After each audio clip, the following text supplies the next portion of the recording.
Daisae, un idiot, s'est retrouvé isekai par accident avec sa femme. Malgré sa réincarnation dans un autre monde, il tente de se suicider pour la rejoindre dans la mort. Cependant, ses plans sont contrecarrés quand trois drôles de méchantes deviennent obsédées par sa saucisse et essaient constamment de lui plaire pour qu'il change d'avis et les clappe. Tout commence avec Dessia et sa femme, Sakin, qui décident de faire un aller simple pour le paradis en sautant dans une rivière déchaînée. Après s'être promis des backshots sans fin de l'autre côté, ils nouent un ruban spécial pour symboliser leur amour psychotique. Mais Truck-kun débarque soudainement. L'instant d'après, Dazé se réveille dans ce qui semble être une chapelle, se demandant pourquoi le paradis ressemble étrangement à son église locale. C'est alors qu'une elfe aux canons à lait, défiant la gravité, apparaît, se présente comme Annette, puis l'emmène à la fenêtre, lui expliquant qu'il a été isekai dans un autre monde pour devenir un héros. Alors qu'elle rentre pour lui expliquer sa nouvelle mission, elle remarque un pot de pilules glissant sur le sol et découvre son nouveau héros tentant de se suicider à nouveau. Elle lui jette immédiatement un sort de guérison et essaie de lui expliquer l'importance d'être un héros. Mais il continue de prendre des pilules, espérant que la faucheuse le délivrera de sa voix agaçante. Quand il se relève enfin et dit qu'il était sur le point de vivre le moment le plus heureux de sa vie en cassant sa pipe avec Satken, elle décide de révéler ses pouvoirs, car les héros isekai obtiennent toujours des compétences surpuissantes qui leur font tout oublier de leurs vies antérieures. Cependant, elle est choquée de voir qu'il a été invoqué avec presque 0 point de vie et une compétence qui transforme son corps en poison chaque fois qu'il est attaqué. Alors qu'elle s'attriste et lui dit de ne même pas s'embêter à sortir, il s'enthousiasme car il peut enfin trouver une fin rapide aux mains d'un monstre quelconque. À peine quelques minutes après avoir commencé sa quête de la mort, il trouve une catgirl pulpeuse nommée Tama sur le point d'être étranglée par un arbre mortel tandis qu'elle tente frénétiquement de s'échapper. Il prend un moment pour admirer la vue de ses atouts recevant un traitement spécial des lianes de l'arbre jusqu'à ce qu'elle le supplie de l'aider. L'instant d'après, l'arbre l'attrape aussi et commence à drainer la vie des deux, mais alors qu'il commence à s'enthousiasmer à l'idée de voir son vœu exaucé, l'arbre se fane soudainement. Réalisant que sa compétence de poison l'a détruit, Thomas est surprise et lui demande pourquoi il agissait comme un minable pathétique. Mais il exprime simplement sa déception face à ses échecs constants. Elle lui propose alors de le ramener chez elle pour exprimer sa gratitude, mais quand elle lui prend la main, il se souvient que Satken a aussi été frappé par Truck-kun et retrouve espoir car elle doit aussi être quelque part dans ce nouveau monde. Alors qu'il part immédiatement à sa recherche, Tama le poursuit et essaie désespérément d'attirer son attention. Quelques minutes plus tard, ils retournent au temple et il demande aussitôt à Init des indices pour retrouver Saxion. Mais le fait qu'il ait déjà ramassé une baddie bien caked up la laisse choquée, alors elle les suit dehors pour empêcher Tama de s'approcher de lui. Pendant qu'elle se dispute manquant pour savoir qui passera le plus de temps avec lui, il se glisse dans un cercueil pour un repos bien mérité et demande à être réveillé quand ils arriveront à la prochaine ville pour commencer la recherche de sa femme. Des heures plus tard, ils arrivent dans la ville château de Roth, et après que Dazia se soit réveillé de son sommeil paisible, ils se dirigent vers le palais pour rendre hommage au roi Thomas et à sa fille, la princesse Charlotte, tandis que les filles s'agenouillent immédiatement pour montrer leur respect. Thomas est ravi de voir enfin un autre voyageur et demande la partie la plus excitante de leur périple, alors Desai propose de lui montrer ce que ça fait de reposer en paix. Le roi nain prend cela pour une menace, mais Annette détend rapidement l'atmosphère en complimentant la beauté de Charlotte, ce qui rappelle soudainement à Thomas qu'elle est prête pour le mariage. L'instant d'après, il fait venir un musicien nommé Otto et un Hulk médiéval nommé Gomez, qui sont apparemment les seuls prétendants jugés dignes de l'épouser. Il demande ensuite l'avis de Desai, car celui qui l'épousera prendra la place de roi. Mais Desai répond en demandant quel genre de roi paresseux et pathétique laisserait le destin de la vie de sa fille à un étranger qu'il vient de rencontrer. Alors qu'il sort nonchalamment pour trouver une chambre, les filles s'excusent auprès de Thomas en son nom et expliquent qu'il vient d'un monde différent pour empêcher Thomas de péter un câble. Plus tard, cette nuit-là, Annette remarque que Desai n'a pas pu dormir, alors elle essaie d'en savoir plus sur Saxion, mais après avoir vu la queue de Thomas sous son drap, elle l'arrache immédiatement et commence à l'engueuler pour avoir essayé de le toper. Dezé sort alors prendre l'air et tombe sur Charlotte, qui lui explique à quel point elle est tiraillée à l'idée de devoir choisir un mari parmi les deux meilleures options du royaume. Sentant son trouble, Desai lui explique comment il n'a jamais laissé personne décider de son destin, malgré les choix de vie difficiles qu'il a imposés à sa famille. Et après lui avoir rappelé qu'elle serait celle qui vivrait avec ses choix, il s'éloigne pour éviter un autre traumadump. Le lendemain, Thomas les convoque tous à nouveau avec enthousiasme, car Charlotte a enfin pris sa décision concernant celui qu'elle veut épouser. Mais après avoir été invitée à se tenir devant son mari, elle s'approche de Desai et dit qu'elle veut se suicider avec lui. Alors qu'Enid s'évanouit sous le choc, Charlotte explique qu'elle a toujours détesté qu'Otto ne cesse de jouer de sa stupide harpe.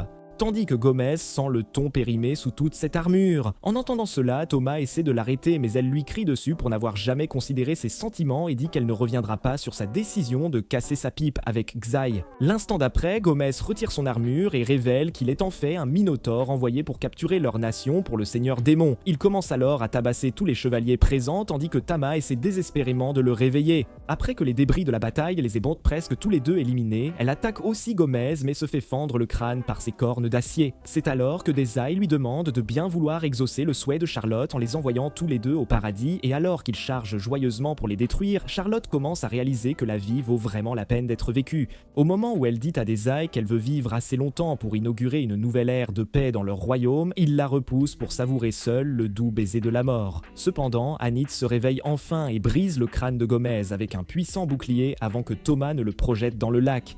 Peu après, Thomas cède le trône à Charlotte et tandis qu'elle commence immédiatement à donner les ordres que son père, Beta, et bourré de viande, était trop effrayé pour donner, les filles traînent Dazai dans son cercueil pour continuer à chercher Saken. Le lendemain, ils décident de faire une pause le long d'un sentier de montagnes sombres après que Tama ait rappelé à Annette qu'ils devaient s'arrêter dans sa ville natale. Annette explique que cela pourrait prendre un certain temps, car ils doivent en gros visiter les 4 temples pour savoir de quel temple Sakshan a été invoqué. Cela surprend Tama, alors elle demande à Annette pourquoi elle va si loin pour lui, d'autant plus que Sakan est évidemment son amant. Anit affirme alors qu'elle le fait parce qu'il l'a aidé à retrouver son but, alors Tama accepte de continuer à voyager avec eux. Cependant, elle s'inquiète aussi du fait que les prêtresses comme Anit ne sont pas autorisées à simplement abandonner les temples qu'elles servent. Mais Anit lui dit de ne pas s'en faire car elle a envoyé son familier pour livrer sa lettre de démission. C'est alors que Dazai se réveille pour fumer et se fait attaquer par Melos, le familier dont Anit parlait. Après qu'elle l'ait retiré de sa tête, il vomit la lettre de démission et Annette s'effondre immédiatement en réalisant à quel point il était irresponsable de faire confiance à une créature ayant la même capacité mentale que Patrick l'étoile de mer. Quand Melo se met soudainement à tout saccager, le Xi retourne au confort de son cercueil tandis que les filles subissent donc le choc de leur vie quand un dragon s'écrase juste au-dessus d'elles. Heureusement, une baddie au goût de chocolat nommée Wadilia apparaît pour calmer la bête et offre aussi ses condoléances pour l'ami perdu qu'elle traîne dans un cercueil. En entendant cela, le Zai se relève et les filles expliquent qu'il est en fait un autre mondien, mais cela fait complètement péter un câble à Wadilia alors qu'elle tire un puissant rayon de magie noire et il le bloque avec sa compétence de barrière. Mais tout le flanc de la montagne est soufflé en un instant. Wadilia paralyse ensuite Annette et Tama avec une compétence amplifiant la gravité afin de pouvoir concentrer son attention sur le suicide de Zai. En luttant pour se libérer, Annette aperçoit la marque sur sa poitrine et réalise qu'elle est le seigneur démon que Zai a été invoqué pour combattre. Alors elle le prévient de rester en arrière, mais il marche vers elle pour se sacrifier pour eux. Sans hésitation, Wadilia lui enfonce son bras en plein dans la poitrine et commence immédiatement à partir. Mais Dazai se relève, le sang coulant de son abdomen, et marche calmement vers elle en lui demandant la véritable source de sa haine. Dès qu'il lui attrape le visage, elle s'envole sur le dragon, alors il s'effondre à nouveau à cause de l'hémorragie excessive. Quelques minutes plus tard, Melus les conduit à un temple géré par une autre haute elfe Isekai nommée Isha. Quelques jours plus tard, Dazai se rétablit complètement et commence immédiatement à s'empiffrer de poison, tandis qu'Isha prend Init à part pour lui demander pourquoi diable elle a quitté son travail. Pour voyager avec un autre mondien, malgré le fait qu'elle sache qu'ils sont tous des trous du cul, égoïstes qui n'utilisent leur pouvoir que pour de mauvaises raisons. C'est alors que Fat Shady apparaît pour cracher des rimes sur sa capacité à générer des quantités illimitées de la monnaie de leur monde. Alors, il l'aveugle avec les pièces et dit à Annette qu'il laisse l'exemple parfait de ce que tous les autres mondiens finissent par devenir. Naturellement, Annette défend notre MC toxicomane et peut-être psychotique tout en lui donnant plus d'argent pour qu'il se empoisonne, mais le vrai choc survient quand elle dit à Isha qu'il a risqué sa vie pour les sauver du seigneur démon. Isha lui dit alors que le seigneur démon a en fait été vaincu il y a 7 jours. Alors, Ant retourne dans la pièce avec Dazai et Tama pour en parler. Puisque les autres mondiens ne sont invoqués que pour vaincre le seigneur démon, il est absolument insensé qu'il ait été Isekai d'un jour après la défaite du seigneur démon. Mais pendant qu'ils essaient de comprendre, Dazai déprime parce qu'il souffre du syndrome de la page blanche malgré tout ce qu'ils ont vécu. Peu après, Annick le place dans une grande armure imprégnée de sorts de déviation magique pour le garder en sécurité et part avec Tama faire du shopping. Quand Isha le repère finalement, elle en profite pour exiger qu'il se sépare d'Enit, mais il lui rappelle qu'elle est une adulte pleinement capable de prendre ses propres décisions. À ce moment précis, Fat Shady, qui s'appelle en fait Kotaro, présente Suzuki, un autre héros Isekai, qui se dirige ensuite vers le centre-ville avec son armée de loups monstres.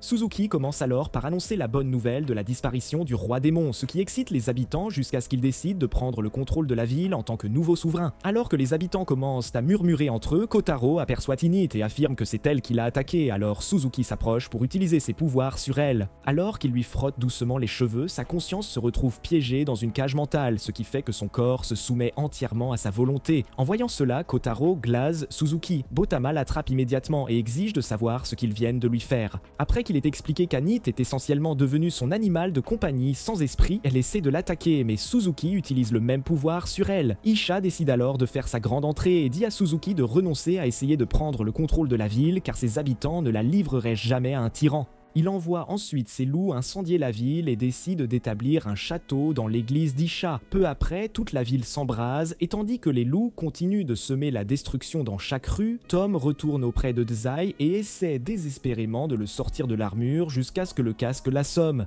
Comme d'habitude, il prend un moment pour considérer attentivement son prochain mouvement et décide finalement de la fourrer dans une barrière vide juste avant qu'Isha ne s'écrase contre le mur à côté de lui. Alors qu'elle commence à jacasser sur le fait que Suzuki était un faible perdant jusqu'à ce qu'il soit isekai'd, Dzai est soudainement intrigué et sort son manuscrit pour prendre des notes. Quand elle demande pourquoi, il explique que Suzuki est le sujet parfait pour son livre et demande sa position actuelle. Malgré tous ses avertissements sur le danger d'affronter un parent surpuissant sans aucune compétence propre, il se dirige quand même vers la chapelle et réduit encore ses chances de succès en vidant la bouteille de poison dans son système.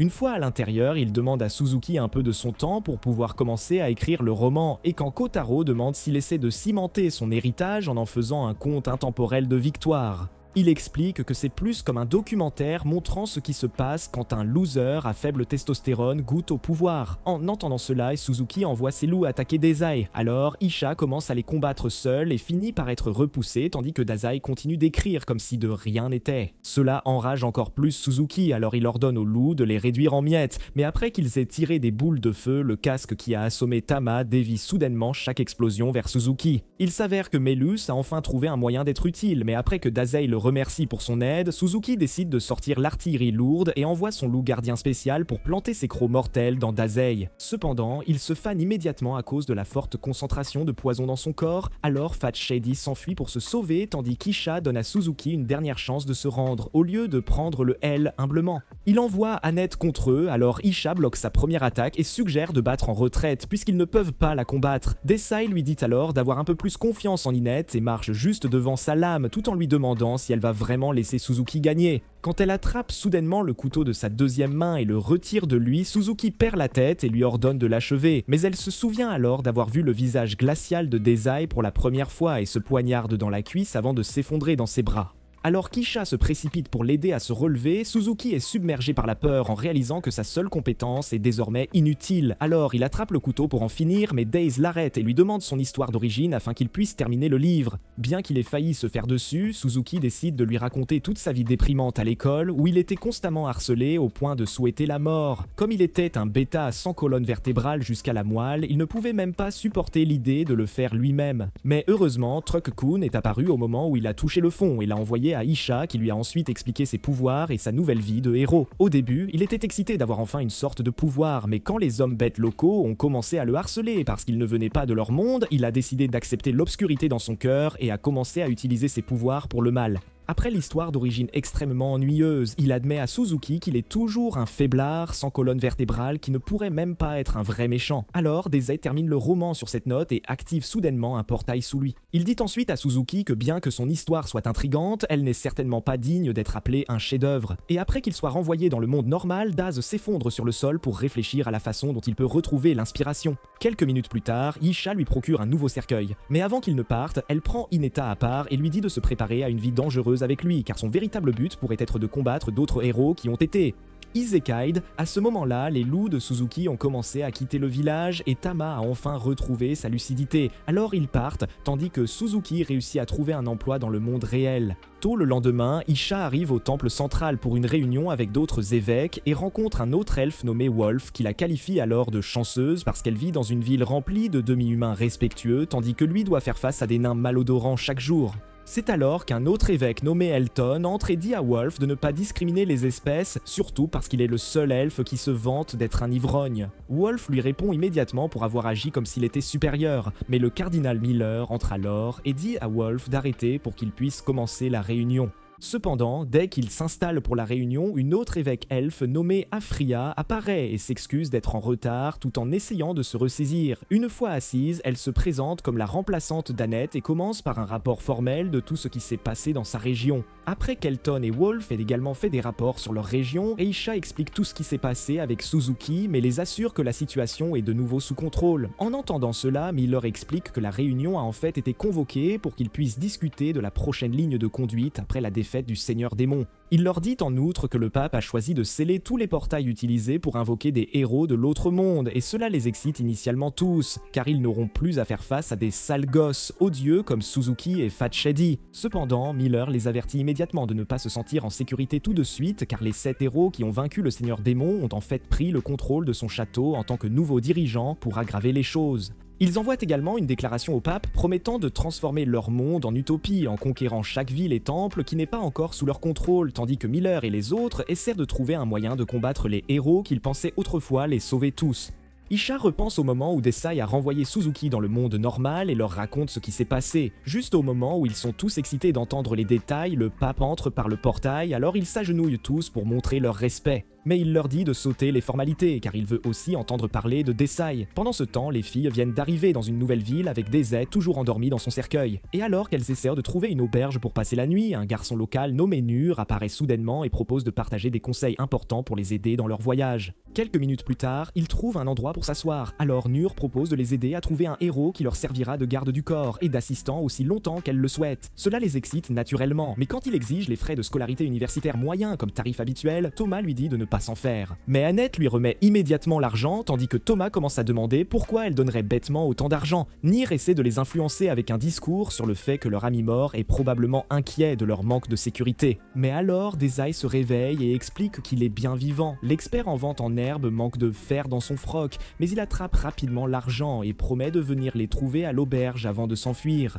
Quelques heures plus tard, Annette revient à l'auberge après quelques minutes d'attente et quand la gérante demande s'ils vont vraiment prendre une chambre, elle explique qu'ils doivent d'abord voir Nir. La dame demande ensuite s'ils lui ont donné de l'argent et dès qu'Annette mentionne ses services de héros à louer, elle leur dit de ne pas attendre car ils sont tombés dans l'arnaque la plus basique.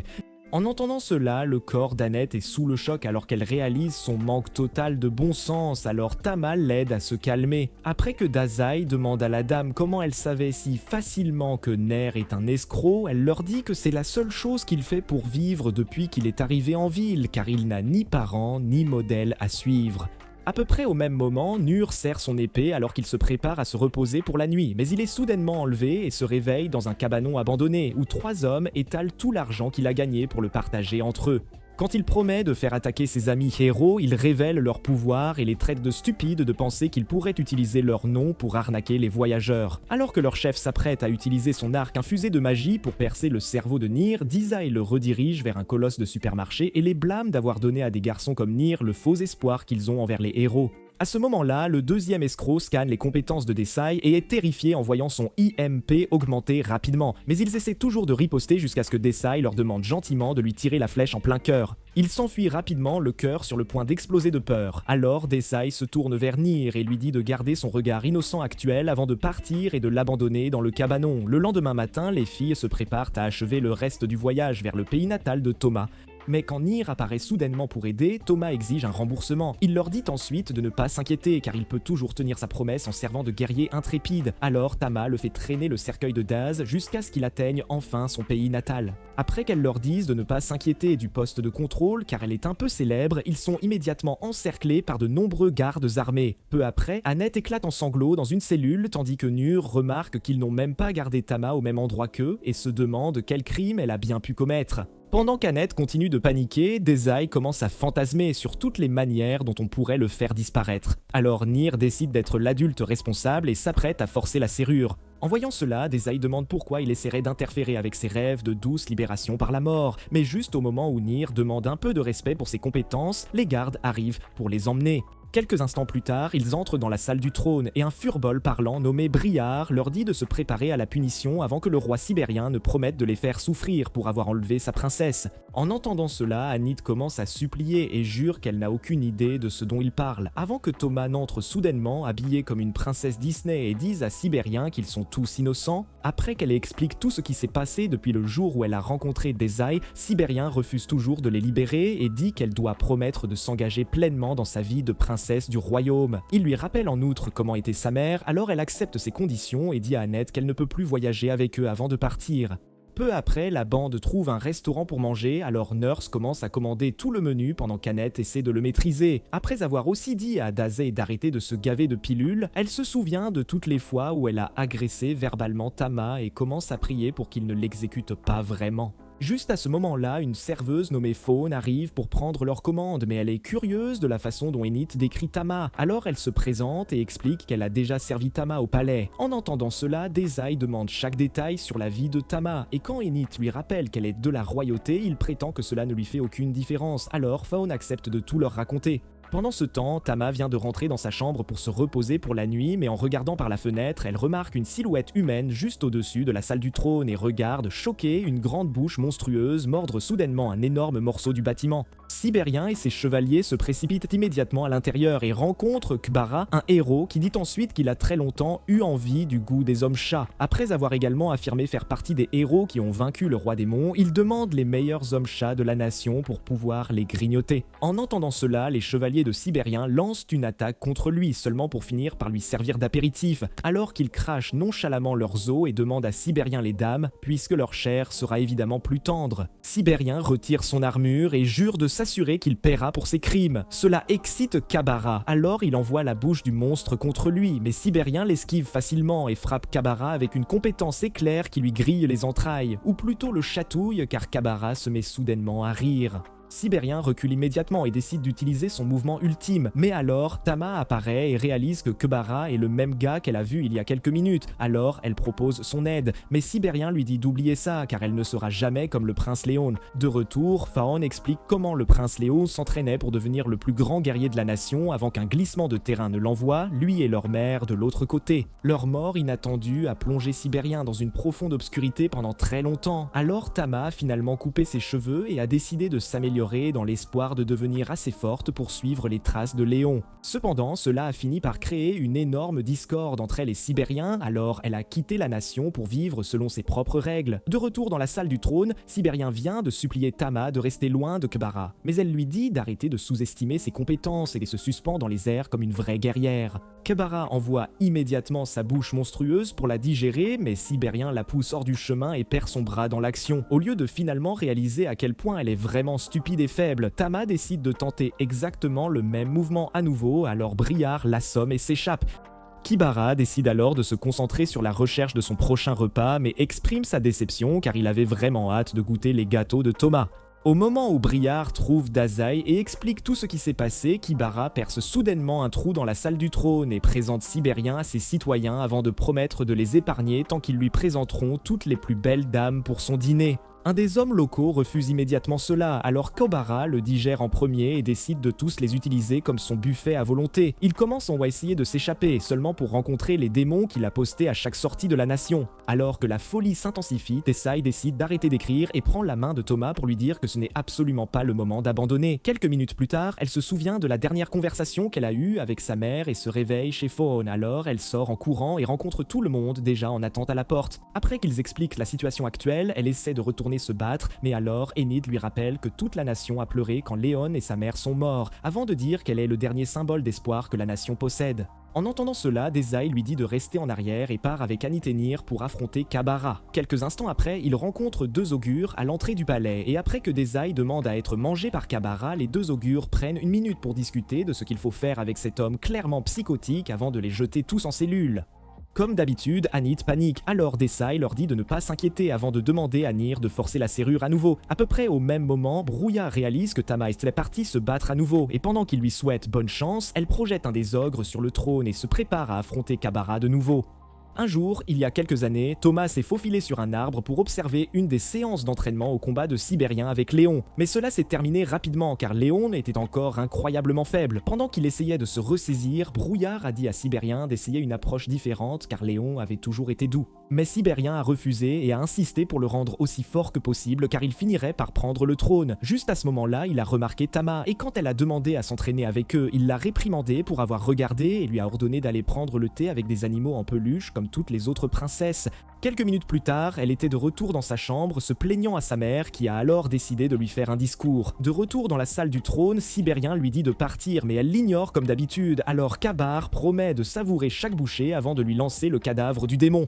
Dans la fraction de seconde qu'elle utilise pour l'esquiver, il la rattrape et libère la même compétence éclair que Sibérien a utilisée avant de dire qu'il absorbe aussi les capacités de quiconque il mange, puis il charge sa main pour l'attaquer à nouveau. Anit exprime son soulagement et dit à Nier qu'elle craignait que Dazai ne s'offre réellement en collation à Kabara. Après avoir localisé la chambre de la défunte mère de Tama, il les emmène à l'intérieur et demande à Nier ses seules compétences précieuses à nouveau. Alors le voleur expert se met au travail sur l'un des tiroirs et finit par découvrir un livre spécial. À ce moment-là, Tom commence à manquer de souffle, alors Kabara se déplace rapidement derrière elle et la projette en l'air d'un coup de poing dans la colonne vertébrale avant de la claquer au sol. L'immense douleur fait littéralement défiler sa vie devant ses yeux, alors elle repense au jour où elle a suivi Léon pour s'entraîner et lui a demandé pourquoi il était si obsédé par l'entraînement alors qu'il aimait à peine se battre. Il a alors dit que même s'il détestait vraiment l'idée de se battre, il avait la responsabilité de protéger le royaume à tout prix. Ce souvenir donne alors un peu de force à Tama, alors elle se relève pour continuer à se battre pendant que Sibérien lui dit d'abandonner déjà.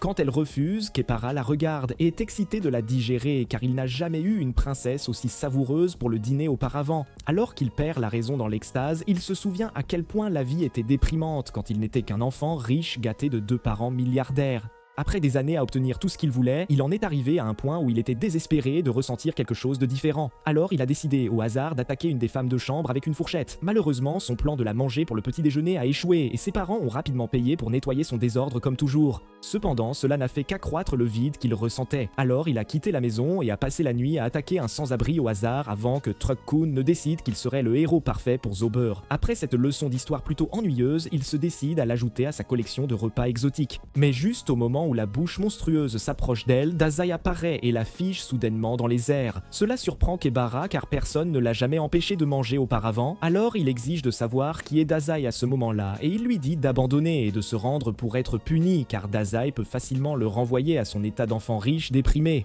Cependant, quand elle demande à Dazai de procéder avec sa capacité spéciale, il refuse et dit que Kabara est trop insignifiant et ennuyeux pour qu'il gaspille toute cette énergie. En entendant cela, Kebara perd la tête et détruit toute la salle du trône avec une puissante libération d'énergie tandis qu'Annette se précipite pour aider Nier.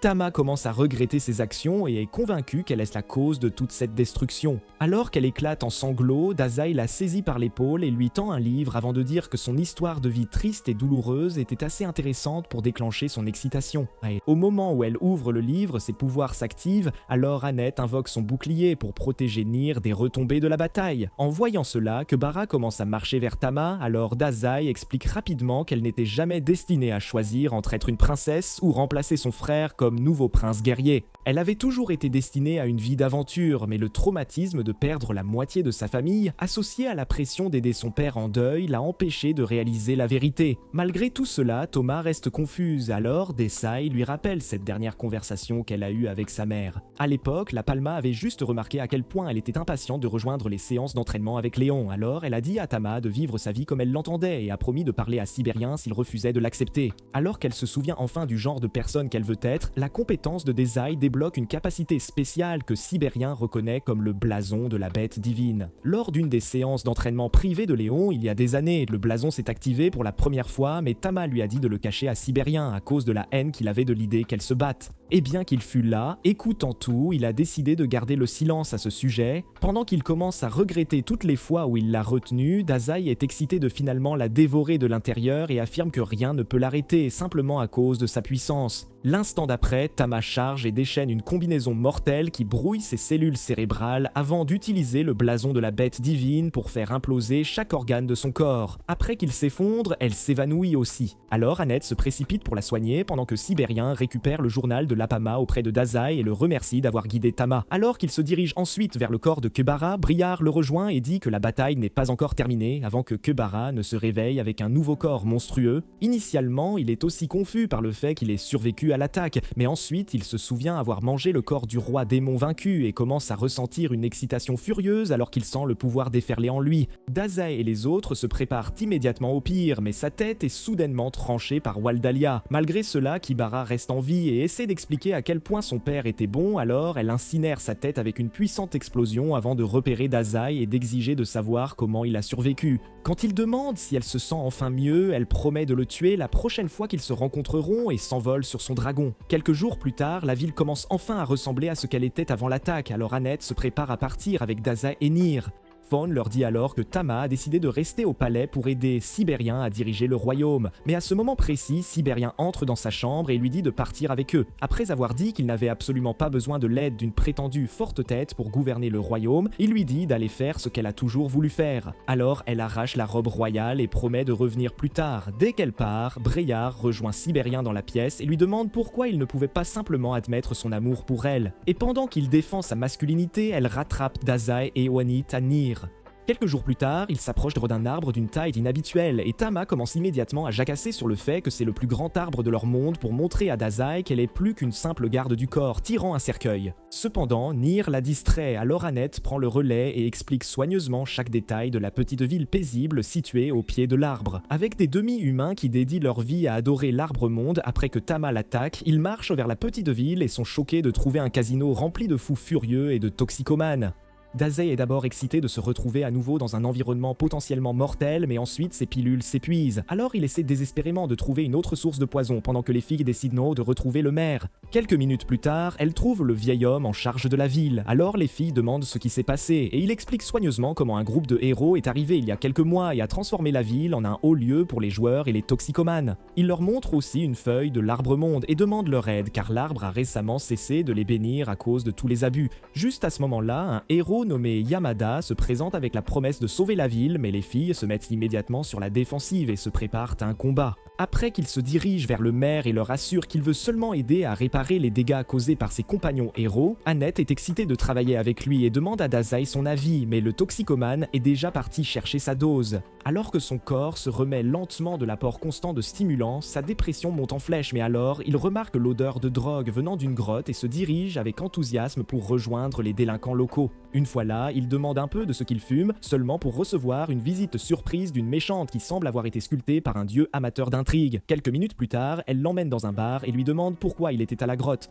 Alors, il explique sa haine profonde de la vie tout en essayant de se faire disparaître avec de la bière. L'instant d'après, elle propose de l'aider à s'endormir avec une danse apaisante, mais il est instantanément repoussé par l'idée et essaie de refuser. Cependant, quand elle commence réellement la danse, il remarque quelque chose d'intriguant dans son expression et décide de continuer à regarder. Bien plus tard, Annette s'effondre chez le maire et juste au moment où Tama explique qu'il cherchait Dazai, elle le ramène à l'intérieur et le dépose au sol. Après qu'Annette exige de savoir qui elle est, le maire lui rappelle qu'elle ne devrait même pas être si près de la ville, alors elle s'excuse de l'intrusion et s'en va. Le maire leur dit ensuite qu'elle est une sorcière locale qui s'est rangée du côté des héros en ouvrant un bar à côté du casino quand ils sont arrivés, puisqu'elle est soudainement apparue en ville sans explication sur son passé ou qui elle était vraiment. Il l'avait toujours traitée comme une mauvaise nouvelle et compte bien que ça reste ainsi. En entendant cela, Yamada promet de la faire payer avec les autres héros, alors le maire lui attrape le bras et le supplie de sauver leur ville paisible. Le lendemain matin, Dazai part rapidement, alors Annette le poursuit pour lui rappeler qu'ils doivent bientôt combattre les autres héros, mais il refuse et dit qu'il préférerait passer son temps au bar d'Eshi. Yamada lui dit alors de ne pas s'embêter à essayer de l'arrêter et dit que la seule façon de le libérer du charme d'Eshi est de vaincre les héros, alors ils rentrent à l'intérieur.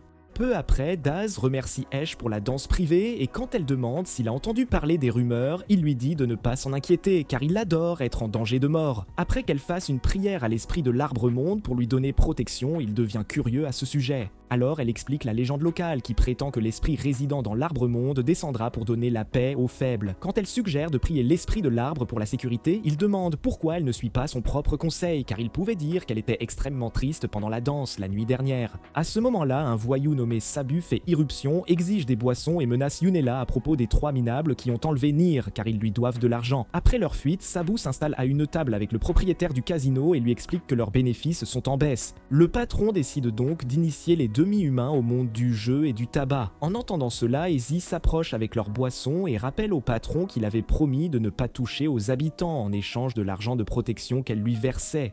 Il lui dit alors de se réjouir car elle aura bien plus de clients à servir, mais elle refuse et tente d'arrêter Sabu. Alors, il la projette violemment sur la table et s'en va. Dazai l'aide ensuite à se relever et s'excuse pour toute la haine qu'elle a subie en essayant de protéger la ville. Quelques instants plus tard, Sabu et ses voyous découvrent le casino détruit par Yamada et se préparent aussitôt à l'attaquer, mais il leur dit d'abandonner et d'accepter son jugement pour leurs actes. C'est alors que Dazai sort et lui dit d'arrêter de se bercer d'illusions de justice, mais Yamada reste convaincu d'avoir lui aussi été trompé et décide de poursuivre son plan. D'un seul coup d'épée, il repousse la bande de Sabu qui s'enfuit en promettant de revenir pour se venger. Au même instant, Eshi remercie Yamada d'avoir sauvé le village et après qu'il lui ait dit de changer ses habitudes, les habitants commencent à le louer. Cependant, quand ils se retournent tous contre Eshi et lui disent de partir, Yamada est surpris par leur hostilité et tente de les calmer. C'est alors que Dazai intervient et les traite d'ingrats, car c'est Eshi qui a passé d'innombrables nuits à veiller à leur protection, mais ils refusent de le croire et finissent par la chasser sous le regard choqué de Yamada. Quelques instants plus tard, il demande à Dazai s'il a toujours su que ça finirait ainsi. Dazai lui dit alors de se concentrer sur le fait que les habitants ont chassé leur seule protectrice avant de partir avec les filles. À ce moment-là, le maire demande à Yamada d'être leur garde du corps, car il compte prendre la relève des héros déchus en gérant le casino et l'opération par eux-mêmes. Réalisant ses erreurs, Yamada tombe à genoux, plein de regrets, et repense à ce que Dazai avait dit. Pendant ce temps, Dazai admet aussi ressentir un peu de regret de n'avoir rien pu faire pour sauver Eshi, mais alors, l'arbre-monde meurt subitement. Alors qu'ils regardent tous sous le choc, Eshi révèle sa vraie nature à Dazai et le remercie de l'avoir comprise avant de lui donner une réserve infinie de pilules. Quelques jours après cela, ils arrivent dans le désert, mais les filles s'arrêtent de marcher à cause de la chaleur mortelle et commencent à douter de leur décision de le traverser. Heureusement, Nier leur dit fièrement de ne pas s'inquiéter car il a en fait grandi dans le désert avant de commencer son voyage pour devenir un puissant guerrier. Cela leur donne un peu d'espoir, alors il explique ensuite qu'ils n'ont rien à craindre pendant la journée puisque les monstres ne sortent que la nuit. Cependant, 3 bandits masqués surgissent soudain du sable sur des scorpions monstrueux et exigent un paiement avant qu'ils ne puissent passer, pendant que le chef, Tora, ne cesse de se vanter de contrôler les plaines désertiques. Tama et Annette en ont assez d'écouter, alors elle lance rapidement une attaque qui élimine l'un de ses voyous, tandis que le second commence à demander s'il devrait se battre en retraite. Tora aperçoit Dazai rampant hors de son cercueil et fonce immédiatement vers lui, pendant que Nier peine à dégainer son épée. En les atteignant, Tora lui demande s'il est prêt à se battre pour sa vie contre le venin de son scorpion monstrueux. Et tandis que Nier continue de lutter contre l'envie de se faire dessus, Dazai grimpe rapidement sur le scorpion et demande à être poignardé en plein cœur. Sans hésiter, Tora ordonne au scorpion de le poignarder, mais comme tous les autres monstres avant lui, il se fane rapidement, alors Tora essaie de l'éliminer avec une épée et Nier se fiche de nouveau de peur. Heureusement, un rugissement puissant venant du fond du désert fait hésiter Tora, alors il promet de revenir et s'échappe rapidement dans le sable. Tandis qu'Anit utilise la magie de guérison sur Dazai, Tama remarque le changement d'humeur de Nier, alors elle lui dit de se concentrer sur le combat contre leur prochain adversaire au lieu de se reprocher d'être un lâche. Il s'approche ensuite de Dazai et s'excuse de ne pas avoir aidé, mais Dazai lui dit de ne pas s'inquiéter, car chaque guerrier commence avec un peu de peur. Quelques minutes plus tard, Nier les conduit à un vieil orphelinat et attend que les orphelins qui y vivent le reconnaissent, après qu'une dame nommée Cathy l'ait également accueilli chez lui. Ils entrent pour dîner, mais Nier est surpris par la grande quantité de nourriture. Cathy explique alors qu'ils l'ont reçu d'un étranger qui dépose occasionnellement un énorme panier de nourriture sans jamais révéler son identité.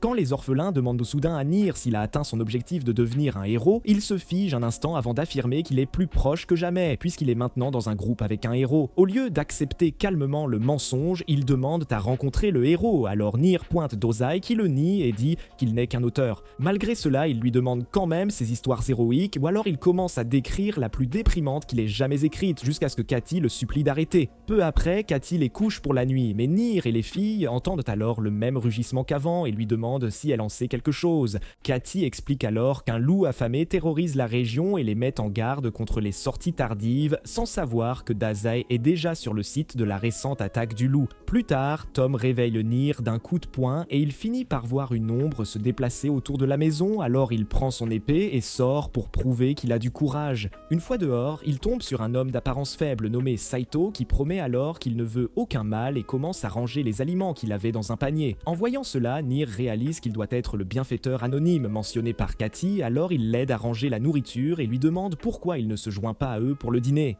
Saito explique alors qu'il préfère observer depuis l'ombre et au lieu d'appeler à le capturer pour être un rôdeur, Nier l'emmène sur un banc à côté de la maison pour discuter. Il commence par parler de ses rêves de devenir un guerrier afin de pouvoir enfin mériter l'épée qu'il a reçue de son père avant de perdre celui-ci et sa mère. Des années auparavant, en entendant cela, Saito se met à pleurer à chaudes larmes mais finit par s'arrêter pour qu'il puisse continuer à parler pendant que Dazai écrit secrètement une autre histoire. Tôt le lendemain, Nier lui demande s'il veut rester pour le petit déjeuner mais Saito refuse et dit qu'il ne mérite pas une telle compagnie. Alors Nier décide de passer le reste de la journée à s'amuser avec lui et à ramasser plus de nourriture pour l'orphelinat. Au coucher du soleil, Anit et Tama sont surprises de voir Nier déjà endormi et essaient de comprendre où il était toute la journée quand Katy entre soudain en courant en disant que un des orphelins a été enlevé. Après avoir vu Tora dehors avec une armée complète de voyous, Nier prend son épée et sort avec les filleuls pour se battre, mais sa peur le submerge de nouveau. À ce moment-là, Saito le tire à part et ils fond immédiatement en larmes, demandant pourquoi il ne peut pas arrêter d'être un lâche. L'entendre parler avec tant de douleur fait que Saito se souvient de sa vie passée traumatisante, alors il dit à Nier de ne plus s'inquiéter des voyous et se transforme en loup juste devant lui. En quelques secondes, il commence à déchirer l'armée de Tora, alors Tora lâche Knight et essaie de s'échapper. Mais Saito le rattrape facilement. À ce moment-là, Nier se souvient à quel point il est vraiment gentil et décide de l'empêcher de déraper. Dès que Saito lève ses griffes pour attaquer Tora, Nier bloque le coup et lui dit d'arrêter, mais Saito refuse et continue de poursuivre Tora. Après avoir détruit sa moto, il essaie d'attaquer de nouveau, mais Nier bloque le coup et s'expose à la prochaine attaque. Heureusement, Saito se retient et redevient humain, alors Nier l'aide à retourner à l'orphelinat. Saito explique alors qu'il avait toujours été faible et impuissant dans sa vie passée jusqu'au jour où un garçon au hasard l'a aidé à repousser des brutes et est devenu son seul ami. Au fil du temps, leur lien s'est approfondi jusqu'au jour où ces brutes sont revenus pour se venger. Par peur, Saito a décidé de se sauver, mais dès qu'il est arrivé sur la route, un camion est apparu et l'a percuté. Saito affirme ensuite que ses jambes faibles sont la raison pour laquelle il n'a pas pu aider son seul ami. Mais alors, Dazai lui dit d'arrêter de mentir et de cesser d'inventer des excuses pour compenser le fait qu'il était un lâche. En entendant cela, Nier le saisit par le col et lui dit d'arrêter de juger Saito, car il comprend ce que l'on ressent en étant un lâche. Alors que les larmes commencent à couler de ses yeux, Saito le saisit et dit qu'il n'est absolument pas un lâche, car il a risqué sa vie juste pour l'empêcher d'aller trop loin. Au moment où il admet qu'il était le vrai lâche, les pouvoirs de Dazai s'activent et créent un portail sous lui. Mais au lieu de l'habituelle agression verbale, Dazai admet qu'il a exagéré et rappelle à Saito qu'il a fait beaucoup plus de bien pour compenser ce moment de faiblesse. Après que Nier et tous les autres le remercient pour toute l'aide, il retourne au moment exact de l'accident et est surpris quand son ami lui propose de l'aider à se relever. Le lendemain, au château du roi démon, un excentrique en smoking sert du vin à nul autre que Sakshan et explique comment Kibara a échoué dans sa mission de capturer la nation de Tama. Il lui dit ensuite de s'attendre à un autre échec de la part du héros déchu qui l'ont envoyé conquérir la nation des nains située dans le désert, car la mission prend beaucoup plus de temps que prévu. À peu près au même moment, le roi Doran mène son armée de nains pour attaquer un essaim infini de démons tentant d'infiltrer les murs de la nation. Alors que la bataille s'intensifie, Isha dit à Wolf d'arrêter de boire et de faire quelque chose pour aider, mais il lui dit de se détendre car ils se battent dans cette guerre depuis des jours. Après qu'elle l'ait saisi par la chemise et lui ait dit de se prendre au sérieux, il voit le héros déchu de la misère envoyer une autre vague de soldats démons contre eux. Alors il demande à Doran de mener les démons vers un endroit dégagé sur le terrain. Doran décide alors de se servir d'appât, alors Wolf attend qu'ils soient tous en pleine plaine avant de déchaîner une puissante compétence de vent qui décime toute l'armée démoniaque. Voyant cela, le héros déchu décide de battre en retraite avec les soldats restants. Mais juste au moment où Wolf essaie de se détendre, il voit Dazai se faire tournoyer dans la tornade. Des heures plus tard, Doran lance un festin de célébration pour fêter leur succès jusqu'à présent et commence immédiatement à se moquer du pape, puisque l'église est responsable de la formation des héros déchus. Quand Wolf les rejoint enfin et demande un peu de compréhension, Doran convient qu'ils auraient subi plus de dégâts sans son aide et salue ses efforts. Pendant qu'ils continuent de festoyer, Anit rencontre Isha qui s'excuse alors pour ce qui est arrivé à Dazai et demande s'il va mieux. C'est alors que Dazai apparaît et demande pourquoi il célèbre sa survie alors que tout ce qu'il a toujours voulu, c'est que quelqu'un l'envoie avec succès dans l'oubli. Il note aussi qu'ils ont détruit son précieux cercueil, alors ils promettent tous deux de lui en trouver un autre. L'instant d'après, Wolf commence à marcher vers eux et Melon perd complètement la tête en voyant Femlo, la familière sexy de Wolf. Alors il commence à essayer d'attirer son attention pendant que Wolf s'excuse auprès de Dazai. Après l'avoir traité d'incompétent pour n'avoir pas réussi à mettre fin à sa misère, Dazai lui offre une poignée de main pour s'être au moins approché d'un vrai meurtre. Cela dit, Isha explique ce qui s'est passé depuis qu'ils ont commencé à combattre le héros déchu de la misère. Et quand Tommen leur dit avec enthousiasme qu'elle a déjà vaincu l'un des héros de son pays, Wolf demande si elle a sniffé de la coke du désert, car il n'y a aucune chance que la Catwoman de supermarché ait vaincu l'un des héros déchus. Elle explique ensuite la capacité de Dazai à renvoyer les héros dans leur monde, mais après avoir admis que c'est une compétence incroyable, Wolf insiste toujours sur le fait qu'ils n'ont pas besoin de l'aide de Dazai pour vaincre les héros. Alors qu'il sort avec Femelos, Tama demande s'il est vraiment si puissant. Alors Isha explique sa capacité et dit qu'il est en fait l'un des sorcières les plus forts de la planète. De retour au château du roi démon, Sengoku, qui vient de rentrer de son échec humiliant, promet d'assurer une victoire demain.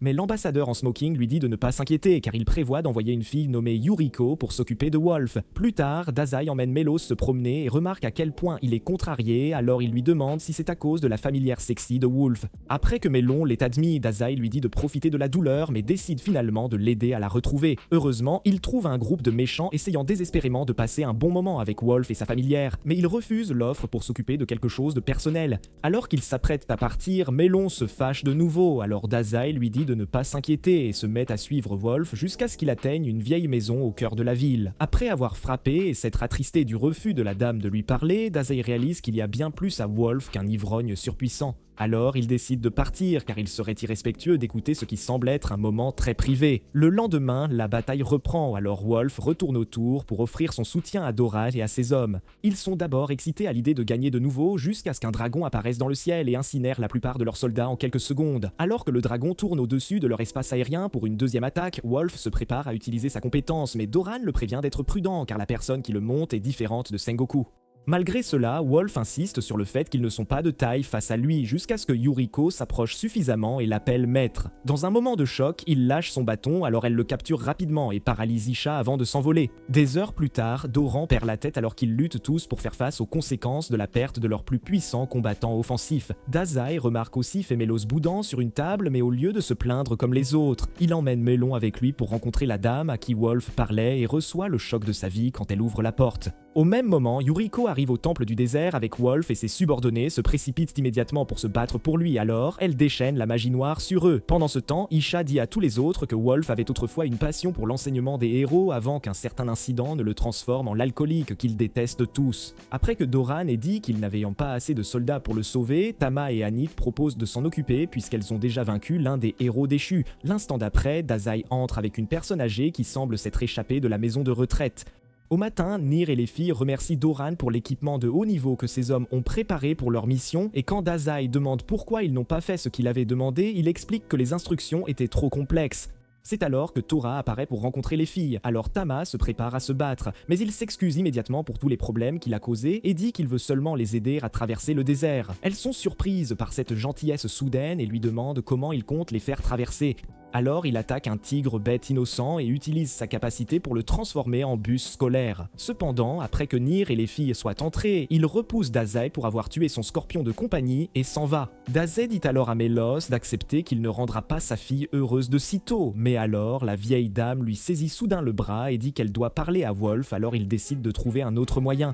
Quelques minutes plus tard, Isha et les autres arrivent au temple, mais quand Anit essaie de vérifier l'état d'un des prêtres blessés, elle l'arrête car la magie noire de Yuriko affecte toujours leur corps. Une fois à l'intérieur, elle aperçoit Wolf pendu à l'autel et se précipite pour le sauver. Mais Yuriko leur dit de ne pas interrompre sa conversation avec lui et procède à l'invocation d'une armée de squelettes pour les occuper. Au début, Tama et Anit déchirent facilement les squelettes et sont excités par l'augmentation de puissance qu'elles peuvent libérer grâce au nouvel équipement. Mais alors, Yuriko restaure l'armée de squelettes pour qu'ils continuent à se battre jusqu'à ce qu'ils soient fatigués. Quelques minutes plus tard, un des squelettes pousse Isha vers Yuriko, alors elle demande pourquoi elle va si loin pour punir Wolf alors qu'il a passé tant de temps à l'entraîner. À l'époque où Yuriko est apparue pour la première fois dans leur monde, Wolf s'est rapidement mis à l'instruire, mais sa nécromancie était limitée aux plantes. Alors il lui a dit d'essayer de vivre une vie normale et a dit qu'elle n'avait pas vraiment à combattre le seigneur démon. Malgré cela, elle a décidé de continuer à s'entraîner, alors il a essayé de l'aider à vivre une vie normale tout en la guidant. Cependant, tout a changé le jour où sa jeune sœur Ikari a également été transportée dans ce monde. Wolf a soudainement cessé de lui prêter attention et s'est entièrement immergé dans l'entraînement d'Ikari pendant qu'elle travaillait désespérément pour récupérer un peu de son attention. Un jour, elle a finalement maîtrisé comment vieillir les plantes avec ses capacités.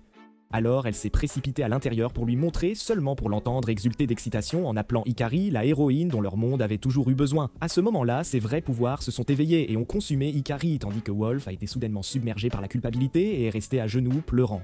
Après la leçon d'histoire, Yuriko absorbe son armée de squelettes pour révéler le monstre sourd qu'elle contrôle et leur dit qu'elle a décidé d'accepter son obscurité. Juste au moment où elle se prépare à les envoyer tous au ciel, Dazai arrive en trombe avec un nouveau camion monstre cercueil et s'excuse de l'intrusion avant de dire à Yuriko qu'elle ressemble beaucoup à sa nouvelle amie. L'instant d'après, Melos amène la vieille dame qui s'avère être Ikari, la jeune sœur qui a été consumée par la rage de Yuriko. Alors qu'elles se regardent toutes deux sous le choc, Dazai admet qu'il a été choqué quand Ikari a raconté l'histoire de leur vie ensemble. Elles avaient une famille aimante moyenne, mais Ikari avait un système immunitaire compromis dès la naissance. Elle était donc toujours malade, tandis que Yuriko devait s'occuper d'elle et négligeait souvent ses propres besoins pour le faire, alors que Ikari essaie d'expliquer plus en détail. Yuriko en a assez et envoie son armée de squelettes contre Dazai, mais Tama et Anit interviennent rapidement pour le sauver. Quand Ikari essaie de la raisonner, Yuriko révèle enfin la haine profonde qu'elle a pour elle, car ce nouveau monde était censé être son opportunité de vivre une vie normale.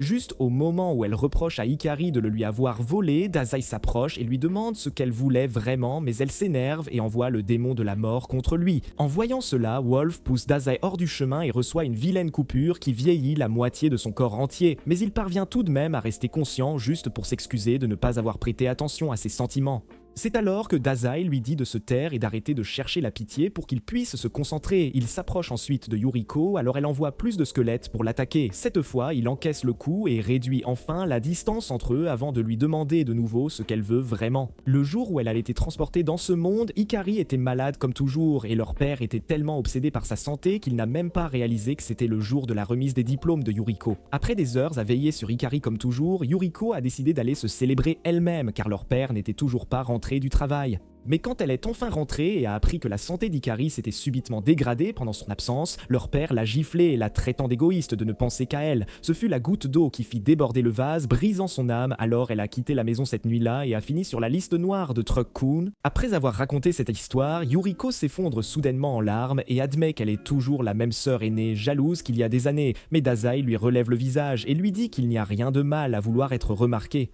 À ce moment-là, Ikari se précipite pour la serrer dans ses bras, alors Dazai lui demande si elle sait pourquoi Ikari a aussi été isekai des semaines après qu'elle ait quitté la maison. Ikari est aussi tombée en dépression car Yuriko était la seule source de force constante dans sa vie. Alors, elle est aussi partie et a immédiatement reçu la visite de Truck-kun. Une fois arrivée au temple et ayant appris sa nouvelle destinée, elle a pris Wolf à part et lui a demandé de se concentrer sur son entraînement à elle, afin que Yuriko puisse enfin vivre une vie normale. Alors que les deux sœurs réalisent à quel point elles se sont toujours souciées l'une de l'autre, Dazai active ses pouvoirs et les utilise pour inverser les effets de ses capacités avant de les renvoyer dans leur monde normal. Dès que le portail se referme, les hommes de Doran chassent le reste de l'armée démoniaque et se réjouissent d'une nouvelle victoire. Mais Doran leur dit d'attendre le retour de Wolf et des autres. De retour au temple, il est aussi impatient de rentrer, mais après que Tama l'ait taquiné pour avoir été totalement inutile pendant la bataille, Dazai leur dit de s'attendre à une autre bataille. À ce moment-là, Sengoku débarque du toit et promet de mettre fin à leur jeu. Wolf leur dit alors de reculer pour qu'ils puissent enfin faire son show, mais après qu'il ait déchaîné sa puissante attaque, Sengoku la repousse nonchalamment et dit que rien ne peut pénétrer son costume.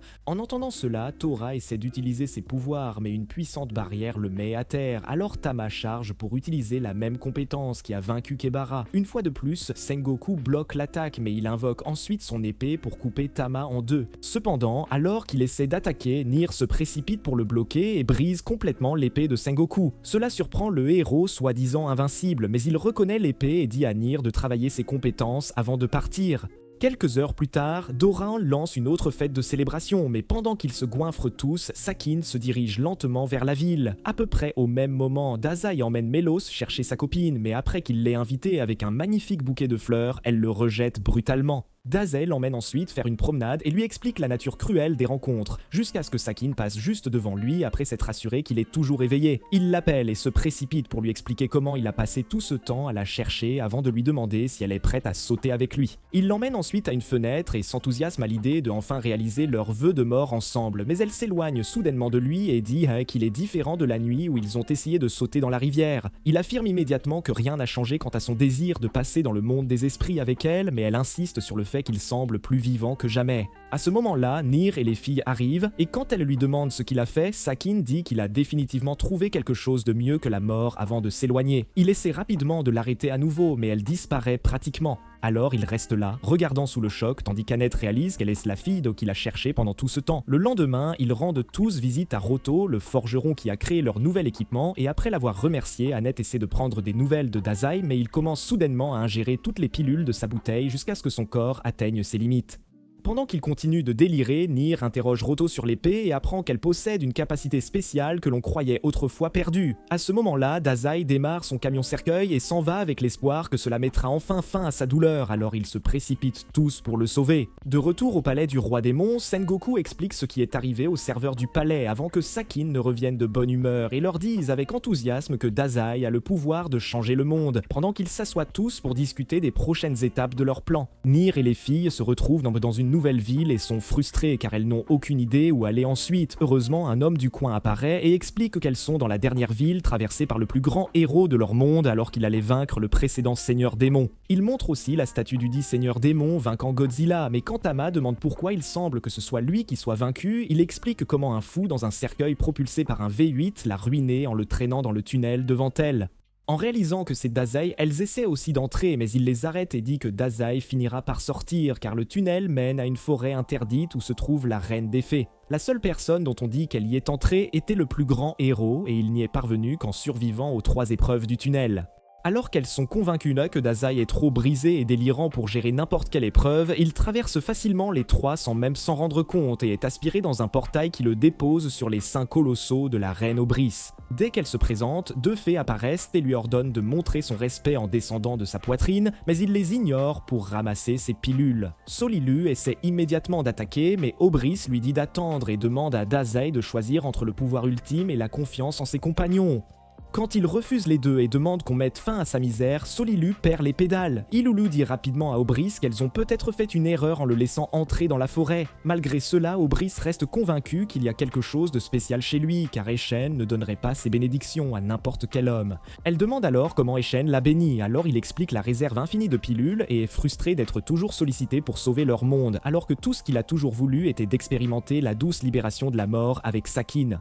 En entendant tout cela, les filles disent à Obris de le renvoyer car il est clairement inutile, mais elle refuse et décide de le bénir aussi. Après avoir attrapé son ruban et senti à quel point Sakin est importante pour lui, elle l'assure qu'ils se reverront et lui donne un sifflet de fée spécial à utiliser chaque fois qu'il a besoin d'aide. Sur ce, elle lui souhaite bonne chance pour son voyage et le renvoie à Niir et aux filles. Alors qu'elle se précipite toute saut pour lui demander où il était, l'homme du coin devient furieux car il a de nouveau détruit la statue. Alors il souffle dans le sifflet et invoque Solilu qui s'effondre alors qu'elle réalise qu'elle doit être celle qui répondra chaque fois qu'il appellera. Après qu'Obris et Ilulu lui aient dit de rester avec lui, peu importe à quel point ça devient difficile, elle continue de se plaindre pendant qu'il part avec Niir et les filles. Pendant ce temps, Isha demande à Wolf pourquoi il n'a pas essayé de présenter Dazai au pape. Alors il dit qu'ils se rencontreront certainement à un moment donné, car Dazai a beaucoup plus de travail à faire. Sakin finira-t-elle par accepter de se donner la mort avec Dazai ou Obris mentait-elle juste pour le rendre heureux? Commentez partie 2 pour le savoir et n'oubliez pas d'activer les notifications après vous être abonné pour ne jamais manquer aucune de nos vidéos.